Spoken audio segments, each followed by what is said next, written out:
is up, everybody? Keith, aka Gator Guy 231, and it is great to be back breaking down some soccer content. Today is the Nations League returns, which is some big-time players, big-time countries, and real football, guys. So I'm really looking forward to it. Some good prize pools on Draftkings, and let's jump into the action. We are going to start getting really, really heavy with the video content again for soccer. The EPL starting next week. A lot of the big leagues. So it was a nice time off. Was still covering tons of MLS, Liga MX, all that good stuff for our subscribers. But now back to the YouTube channel for you guys for the bigger leagues. And just kind of going forward, I'm going to try to do this every day for Nations League. Always going to have EPL.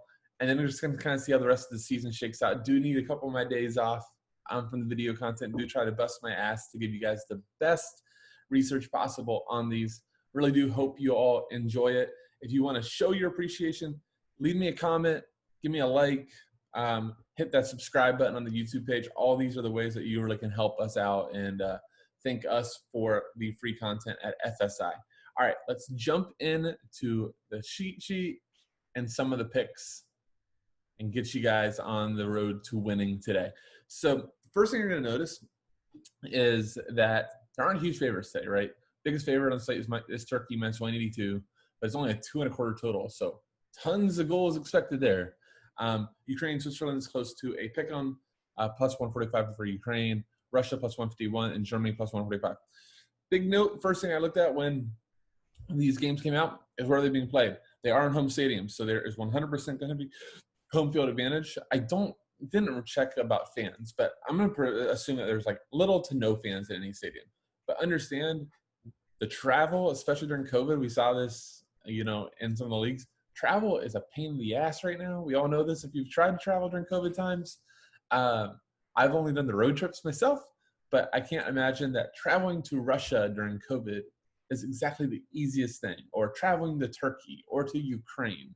Like Spain to Germany, that was probably the easiest commute because, they're just very, very modernized, very countries are used to this. The other ones, not so much. So I do think there's an advantage to be had there, and I am going to be playing that within my lines.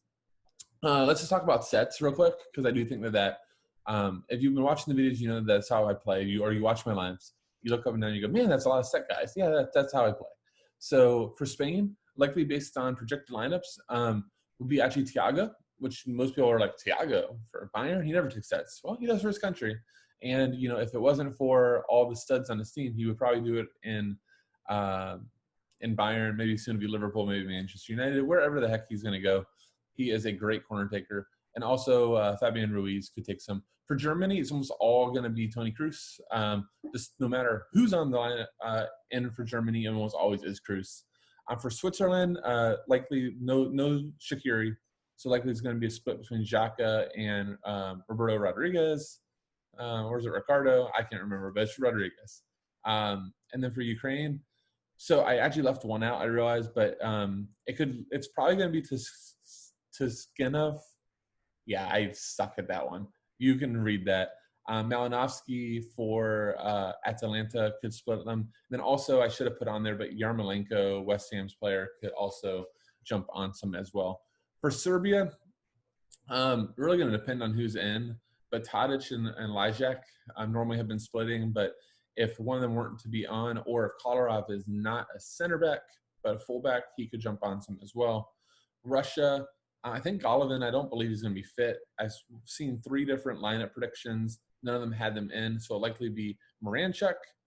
And then finally, for Turkey, so it's kind of actually difficult because the last time they played, under took most of them. But it really should be Calhanoglu, and maybe a split with under. I would expect a split, but it very well could just be under 2, depending on that lineup. And then I'm not going to try to even say the word, but from Red Bull Salzburg, I think the way you've said it is I'm not going to try. We'll call him Sozo. How about that? Sozo. Yeah. That's probably even butchered too, but we'll just go ahead and go with it. So that's your sets. Let's just kind of go up and down the lineup. So I'll just kind of point out a couple guys, and then we'll get out of here. Also, just a reminder, if you do have questions, do not get on me at Twitter during lock. I will not be on there to answer. That is time for our subscribers at FSI. So if you want like help during a lock, you got to join up with FSI. But if you have questions beforehand, whether it's in the video, whether it's stuff that you want to see, always love feedback. You can find me on Twitter at GatorGuy231, or you can drop in these comments, get notifications to my phone so easily can respond here. So let's just look at a couple of things. First off, for Germany, for this game, I think this honestly might be one of the games that you fade, which is crazy, right? Because this is all the names, all the guys that we love. It's also the showdown, so I'll get a little bit more into this. But for Classic, I might fade. I already talked about Tony Cruz being, one of the guys that is going to be on set monopoly. He's probably going to be very popular. It is in Germany, so I do think that at his price at 7,400, he's one of the top plays on the slate and gives you floor. From there, like I would love to go ahead and like lock in Leroy Sané. I had no idea if he's fit for 90. He just was getting fit at the end of the season. We didn't really see him get into. I guess he wasn't really available for Bayern, but I don't know. I need to research some more. I'm just going to tell you that, and read a few more publications before lock. But if he's fit for 90, I love Leroy Sané. Like he could even jump on some corners. Very willing to shoot, just explosive talent. But if he's going to sub off at halftime, that's something we want to know. Julian Brandt, similar type of player, explosive, could jump on some sets, likely not with Cruz, but shoots, takes on guys, love it. Timo Werner, obviously, is really going to be goal or bust at his price specifically, but forward could get tough.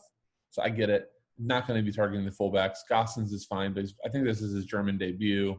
Not a big crosser even with Atalanta. So I think I'll pass on him. And then Thilo Kerr, PSG's right back. Let's put it this way. They think so highly of him that they're trying to put in a ton of money to Hector Bellerin to not play Kier as a right back and maybe get him back to center back with Silva gone. So he's not a natural fullback. He can play there, but he's not going to give you like 8 crosses. So I can get better. Kai Havertz, God, such a great player. I don't think he sets up great for DFS in this matchup. Like, he's going to need a goal or assist to get there, so I think that'll probably be a fade. All right, Spain side of ball. Not going to play much here, guys, to be honest with you. This is a weakened Spain side. Already Spain isn't great for DFS. Like, they're, what's the term? Ticky-tacky football. A lot of short passes, not huge on crossing. They don't really have a target guy to cross the ball to. I guess you don't have to tell Jesus Navas that. He'll cross the ball regardless. But honestly, the best plays here are probably the fullbacks, Navas and Reguilon. Both really good fullbacks for Sevilla. Have no problem getting the ball forward and crossing. It's just going to be an opportunity thing for Germany. Like I said, Thiago and Fabian probably are going to split sets. I think they're going to be more of showdown plays than main slate. And those forwards, they're good players. Like Marco Asensio is obviously a great player, but versus Germany, I just don't think I'm interested in any of them. Let's go down. We're going to spend a little less time on these next ones. We're just going to kind of point out the top players. And really it's set guys. So there's Senegal. Likely would be splitting with Malinowski and Yarmolenko. I think those are the 3 guys that you would target. With obviously anybody else that you really like, Ukraine here, who is the second biggest favorite in the slate. You could take a look at Yaremchuk or even the fullbacks and go from there. For Switzerland, I really want to count the center backs. I think Ricardo Rodriguez is a great player and a great DFS play with potentially a share of sets. But he's 5,800, and if he's playing back 3 as a dog, it does give me hesitation. So I'd really like to not see Loris Benito in and Ricardo up as a wingback, and it makes him a much easier play. With no Shaqiri, Switzerland really might struggle a bit. This is definitely a lesson lineup. I'm not, even though Xhaka's on set, I'm not like going crazy to play him. He's a fine value, but outside the sets, you don't have a ton of open play value. For Russia and Serbia, I think Moranchuk is an awesome play. He's without Golovin on, he'll be on a set monopoly. I think he's only like 5,100. Really hard for teams to come into Russia and play, so I expect this to be a very, very even game, even though Serbia does have more talent. So I do think that he's an awesome play. Jumba, every single time I don't play him, he scores. If I play him, he won't. I don't think I'm playing him, but he's a Goliath. Huge set piece threat. A lot of their play is going to be designed around trying to get him service. Is on PKs as well. So I think if we don't get, I was really sad to not see Dusan Tadic in predicted lineups because I think that he would be probably my favorite second forward, or if even first forward, like a forward with the floor. But if he's not in, I think we're going to be scrambling to find forwards that have some floor. Like Jack might be there, but Jumba, if you want to go for a goal, I think it makes a lot of sense. I do think Mitrovic, because of his logs, is going to be really popular, and I really don't have that much interest, especially if he plays in a two-striker set with Luka Jovic. I talked about this before, but anytime you get strikers playing as a tandem, just makes things so much harder because service is coming in for both of them, and you're splitting that goal chance. So I'd much prefer chancing a striker, and I say chancing because like a lot of times with these strikers, you're paying a premium.